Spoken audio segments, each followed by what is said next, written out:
नमस्कार प्यारे विद्यार्थियों, स्वागत है आप सबका काइनेटिक्स क्लासेस की ऑनलाइन कोचिंग में।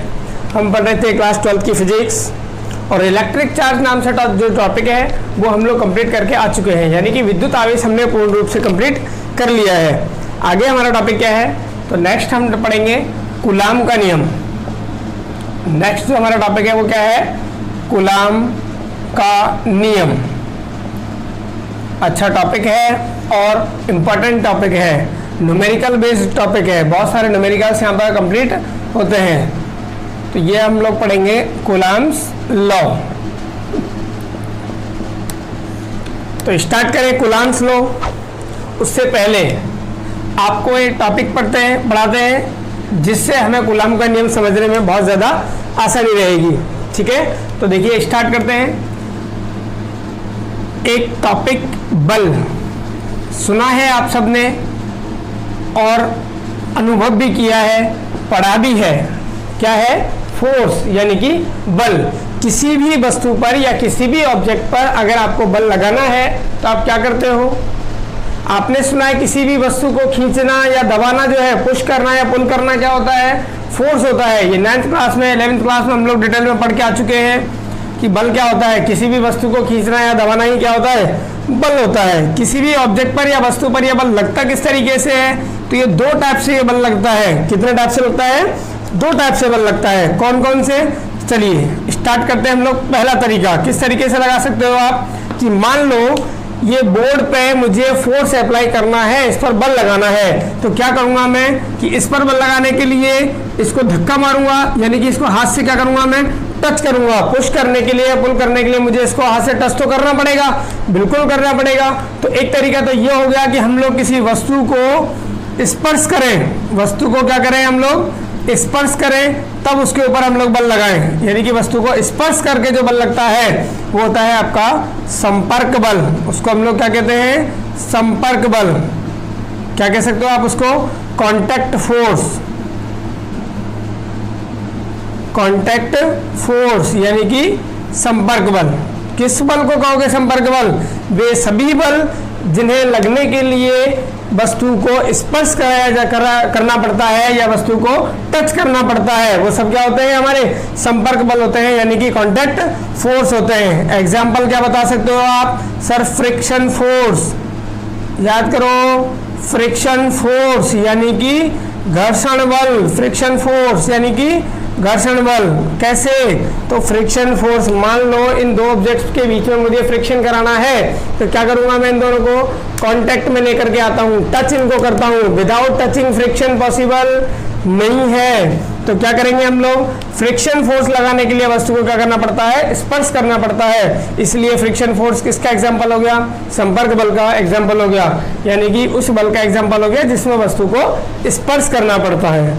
अच्छा सर, ऐसा भी तरीका होता है क्या कि जो बिना टच करे भी हम लोग फोर्स अप्लाई कर देते हैं, बिल्कुल कर सकते हैं। तो दूसरा तरीका आप देखिए, दूसरा तरीका क्या है कि वस्तु को या ऑब्जेक्ट को, वस्तु या फिर हम लोग किसकी बात कर रहे हैं, ऑब्जेक्ट की बात कर रहे हैं। वस्तु या ऑब्जेक्ट्स को हम लोग, ऑब्जेक्ट को बिना टच करे, बिना स्पर्श करे, विदाउट टच, उसके ऊपर क्या अप्लाई कर सकते हैं, बल लगा सकते हैं। तो वे सभी बल क्या हो गए आपके, उनको आप कह सकते हो असंपर्क बल। क्या कह सकते हो उनको आप, असंपर्क बल। कौन से बल हो गए, जिनमें वस्तु को स्पर्श नहीं कराया जाता। मान लीजिए ये कोई ऑब्जेक्ट हो गया, ये कोई ऑब्जेक्ट हो गया, दो ऑब्जेक्ट हो गए, इनके बीच में हमें कौन सा फोर्स लगाना है, असंपर्क बल लगाना है, यानी कि नॉन कॉन्टैक्ट फोर्स लगाना है। तो इनको हम लोग टच नहीं करेंगे। विदाउट टच ही फोर्स लगेगा क्या, तो बिल्कुल लगेगा, देखेंगे हम लोग आगे। ये कौन सा हो गया आपका, नॉन कॉन्टैक्ट फोर्स आप इसको कह सकते हो, नॉन कॉन्टैक्ट फोर्स, असंपर्क बल। या दूसरा नाम इसको बोला जाता है, जो इसके लगने का आधार है, वो है क्षेत्रीय बल, इसको कहा जाता है। क्या कहा जाता है इसको, क्षेत्रीय बल। इंपॉर्टेंट लाइन याद कीजिए आप, क्षेत्रीय बल यानी कि फील्ड फोर्स। कौन सा फोर्स होता है फील्ड फोर्स, सर वे सभी बल जिनको लगने के लिए स्पर्श करने की आवश्यकता या वस्तुओं को टच कराने की आवश्यकता नहीं होती है, कौन से फोर्स होते हैं, क्षेत्रीय बल होते हैं। अच्छा सर कौन कौन से फोर्स होते हैं ऐसे, तो आपने पढ़ा हुआ है एग्जाम्पल गुरुत्वाकर्षण बल, याद करो, गुरुत्वाकर्षण बल। अच्छा, गुरुत्वाकर्षण यानी कि ग्रेविटेशन फोर्स। कौन सा फोर्स हो गया ये? ग्रेविटेशन फोर्स हो गया। अच्छा, सेकंड आपने पढ़ा है विद्युत बल। नहीं पढ़ा सर, विद्युत बल अभी तक आपने नहीं पढ़ा, तो अब हम पढ़ेंगे विद्युत बल। और एक चुंबकीय बल जो आपको आगे पढ़ाया जाएगा मैग्नेट के अंदर। मैग्नेटिक फोर्स हो गया, इलेक्ट्रिक फोर्स हो गया या ग्रेविटेशन फोर्स हो गया।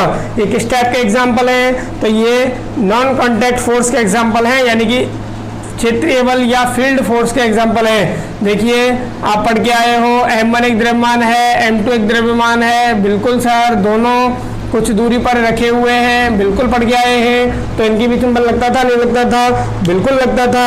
और आपने फॉर्मूला भी यहाँ तक इसका पढ़ रखा है, F बराबर G m1 m2 बटे में r स्क्वायर। पढ़ा है नहीं पढ़ा? सर बिल्कुल पढ़ा है। क्या आपने m1 को m2 से टच किया था क्या? नहीं किया था, कुछ दूरी पर रखा था, फिर भी इनके बीच में बल लगा नहीं लगा? बिल्कुल लगा। तो यही बल कौन से होते हैं? क्षेत्रीय बल होते हैं। कौन से?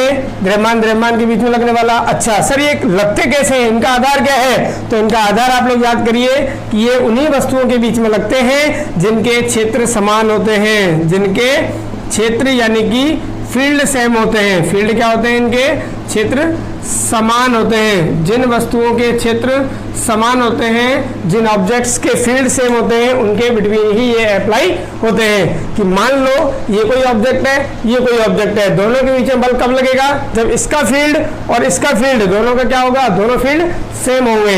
अच्छा सर, आप फील्ड की बात करो, क्षेत्र की बात करो, ये होते क्या है? तो देखिए, कोई भी द्रव्यमान जो होता है, कोई भी द्रव्यमान जो होता है या मास की अगर हम लोग बात करें, तो ये अपने चारों ओर गुरुत्वीय क्षेत्र उत्पन्न करता है।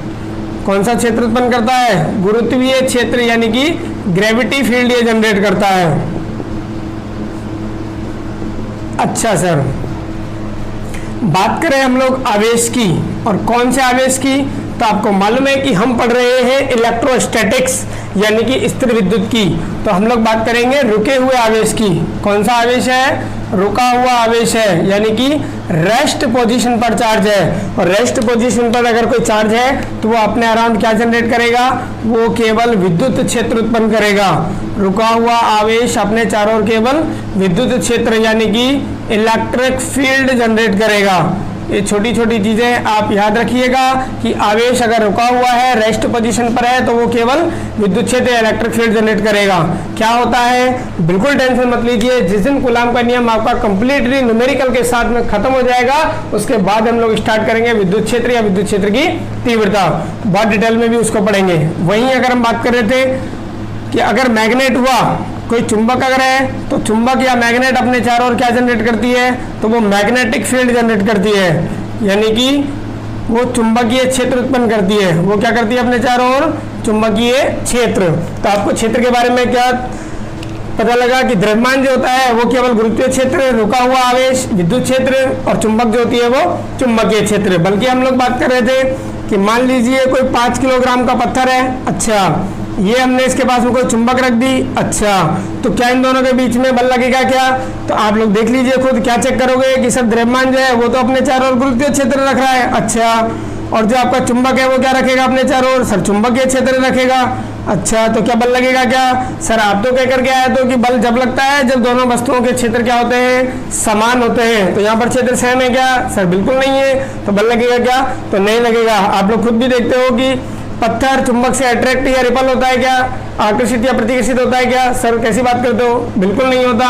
अच्छा, अगर हम लोग बात करते हैं, मान लो एक आवेश है। अच्छा, ये कोई चुंबक है, तो क्या दोनों के बीच में बल लगेगा क्या? तो सर यहाँ भी नहीं लगेगा, क्योंकि रुका हुआ आवेश विद्युत क्षेत्र, ये विद्युत क्षेत्र उत्पन्न करेगा, ये चुंबकीय क्षेत्र उत्पन्न करेगी चुंबक। तो दोनों क्षेत्र क्या हो गए? अलग अलग। तो इनके बीच में भी कोई बल नहीं लगेगा। तो बल लगेगा कहाँ? तो हम लोग बात कर रहे थे, जैसे हमने पढ़ा ग्रेविटेशन, m1 एक द्रव्यमान है, m2 एक द्रव्यमान है, बल लगेगा क्या इन दोनों के बीच में अगर कुछ दूरी पर रखे हुए हैं? तो सर बिल्कुल लगेगा। कैसे? ये गुरुत्वीय क्षेत्र करेगा और ये द्रव्यमान भी गुरुत्वीय क्षेत्र करेगा, तो क्षेत्र क्या हो गए? सेम सेम हो गए, तो बल यहाँ पर लगेगा। वहीं बात करें आवेशों की, एक आवेश है, ये दूसरा आवेश है Q2।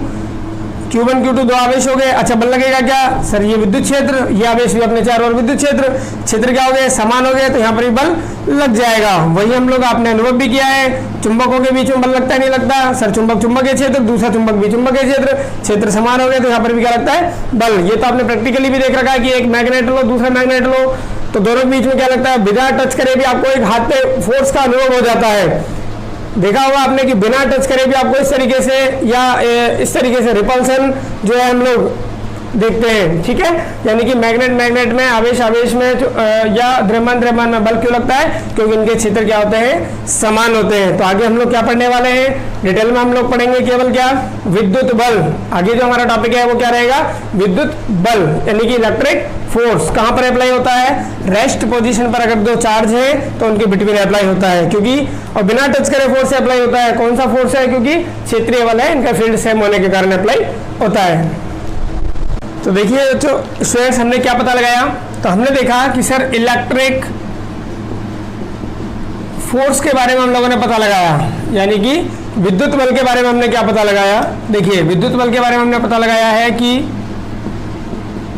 दो अगर आवेश हैं, दो क्या है चार्ज है, एक चार्ज हो गया Q1, एक चार्ज हो गया आपके पास में Q2, दोनों के बीच में क्या लगता है फोर्स अप्लाई होता है। और कौन सा फोर्स अप्लाई होता है, नॉन टचिंग, यानी कि इन आवेशों के बीच में बल लग रहा है, उसको तो हम लोग बोलेंगे क्या, विद्युत बल यानी कि इलेक्ट्रिक फोर्स।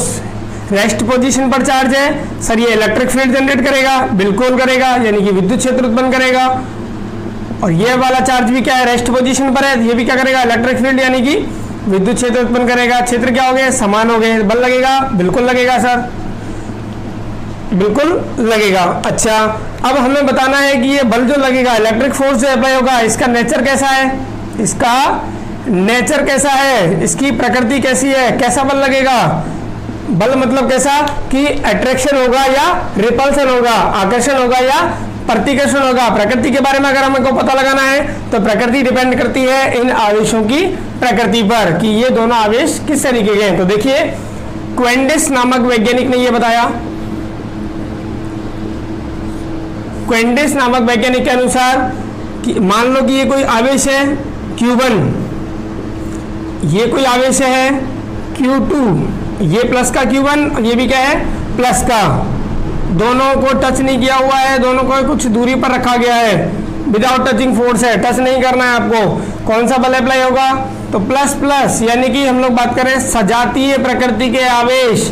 कौन से, सजातीय प्रकृति के आवेश, यानी कि सेम नेचर के चार्ज की अगर हम लोग बात करें, सेम नेचर चार्ज की अगर हम लोग बात करेंगे तो उनके बीच में लगता है प्रतिकर्षण का बल। कौन सा बल लगता है उनके बीच में, प्रतिकर्षण का बल लगता है, यानी कि हम लोग क्या कह सकते हैं, रिपल्सन फोर्स उनके बिटवीन अप्लाई होता है। कौन सा फोर्स अप्लाई होता है, रिपल्सन फोर्स उनके बिटवीन अप्लाई होता है, ठीक। यानी कि रिपल्सन फोर्स कैसा होता है, रिपल्सन फोर्स दूर दूर भगाता है, यानी कि पॉजिटिव, ये वाला पॉजिटिव इस पॉजिटिव को क्या भगाएगा दूर, ये पॉजिटिव इस पॉजिटिव को क्या भगाएगा दूर, यानी कि दोनों के बीच में क्या होती है, दुश्मनी होती है। Q1 कहता है तू मेरे पास मत आना, मेरे से दूर जा, और Q2 कहता है Q1 को कि तू मेरे पास मत आना, तू दूर जा। तो दोनों एक दूसरे को क्या भगाते हैं, ये दूर भगाते हैं। वैसे अगर एक चार्ज नेगेटिव है, ये नेगेटिव में चार्ज है और ये नेगेटिव चार्ज है दूसरा, तो इनके बिटवीन में कौन सा फोर्स अप्लाई होगा, प्रतिकर्षण का बल यानी कि रिपल्सन फोर्स, क्योंकि ये भी क्या है नेगेटिव नेगेटिव, यानी कि सेम नेचर चार्ज है। तो सेम नेचर चार्ज यानी कि negative negative, positive positive, plus plus, minus minus, कौन सा बल लगेगा, प्रतिकर्षण या रिपल्सन। तो एक नेगेटिव दूसरे नेगेटिव को क्या भगाता है, दूर भगाता है, एक पॉजिटिव दूसरे पॉजिटिव को क्या भगाता है, दूर भगाता है। तो पॉजिटिव पॉजिटिव, नेगेटिव नेगेटिव एक दूसरे को क्या भगाते हैं, दूर, क्योंकि क्या होती है उनमें आपस में दुश्मनी। वहीं एक हो गया Q1, दूसरा हो गया Q2, Q1 को कर दिया प्लस और Q2 को कर दिया माइनस, रख दिया हम लोगों ने कुछ दूरी पर। अच्छा तो कौन सा बल अप्लाई होगा, तो बताओगे आकर्षण बल। कौन सा बल अप्लाई होगा, आकर्षण बल, अंग्रेजी में बोले तो अट्रैक्शन फोर्स। कौन सा फोर्स, अट्रैक्शन फोर्स। अरे जानते हो ना ये तो, हाँ इतना तो हम जानते ही है सर कि पॉजिटिव नेगेटिव यानी कि अपोजिट चार्जेस।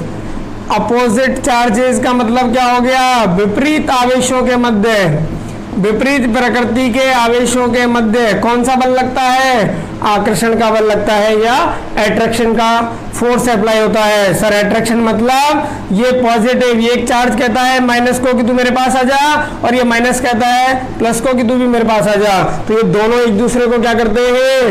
पास बुलाते हैं। कौन कौन? पॉजिटिव नेगेटिव या नेगेटिव पॉजिटिव। अपोजिट भी अगर मैं कर दूं, एक को नेगेटिव कर देता हूं, इसको नेगेटिव कर दिया, और दूसरे वाले को मैंने क्या कर दिया, चलो जो पहले माइनस का था उसको मैंने क्या कर दिया, प्लस का, और जो पहले प्लस का था उसको क्या कर दिया, माइनस का। तो फर्क पड़ेगा क्या? सर बिल्कुल नहीं पड़ेगा। इनके बीच में अभी भी क्या लगेगा? अट्रैक्शन फोर्स ही अप्लाई होगा, यानी कि आकर्षण का बल ही लगेगा। तो क्या समझ में आया? तो ये हमें बल की प्रकृति समझ में आ गई। कैसे कि सजातीय आवेशों के मध्य तो लगता है प्रतिकर्षण रिपल्सन, और अपोजिट चार्जेस यानी कि विपरीत प्रकृति के आवेशों के मध्य लगता है अट्रैक्शन यानी कि आकर्षण। कितना बल लगता है? हमने प्रकृति की तो बात कर ली, अब कुछ थोड़ी बात मैग्नीट्यूड की भी कर लो भाई। कितने मैग्नीट्यूड का लगता है? 10 न्यूटन, 20 न्यूटन, 50 न्यूटन, या किन किन राशियों पर डिपेंड करता है ये भी बता दीजिए। तो ये हम लोग किस में पढ़ेंगे? तो ये पढ़ेंगे हम लोग कूलाम्ब्स लॉ में, यानी कि कूलाम्ब के नियम में। तो क्लियर है आपको कि इलेक्ट्रिक फोर्स यानी कि विद्युत बल का परिमाण ज्ञात करने के लिए हमें क्या पढ़ना पड़ता है? कूलाम्ब का नियम पढ़ना पड़ता है। कूलाम्ब का नियम पढ़ना पड़ता है, कूलाम्ब्स लॉ पढ़ना पड़ता है। मैग्नीट्यूड हमको बताएगा, और बहुत सारी चीजें यहाँ पर निकल करके आएंगी। मैग्नीट्यूड ही नहीं, बहुत कुछ आपको यहाँ पर सीखने को मिलने वाला है। किसमें? कूलाम्ब्स के नियम में। तो भूलना मत, नेक्स्ट क्लास किसकी है? कूलाम्ब्स लॉ की। आज हम लोग स्टार्ट नहीं कर पाए क्योंकि इसका बेसिक पढ़ाना बहुत जरूरी था। तो आपको बेसिक समझ में आ रहा है कि कहाँ फोर्स अप्लाई होता है, कौन सा इलेक्ट्रिक फोर्स होता है, कहाँ मैग्नेटिक फोर्स होता है, ये आपको मालूम पड़ गया। इलेक्ट्रिक फोर्स का नेचर क्या होगा ये आपको मालूम पड़ गया। मैग्नीट्यूड की बात करेंगे कूलाम्ब्स लॉ में।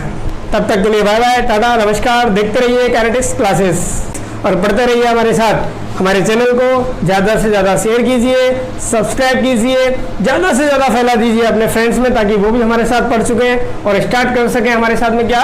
कूलाम्ब का नियम।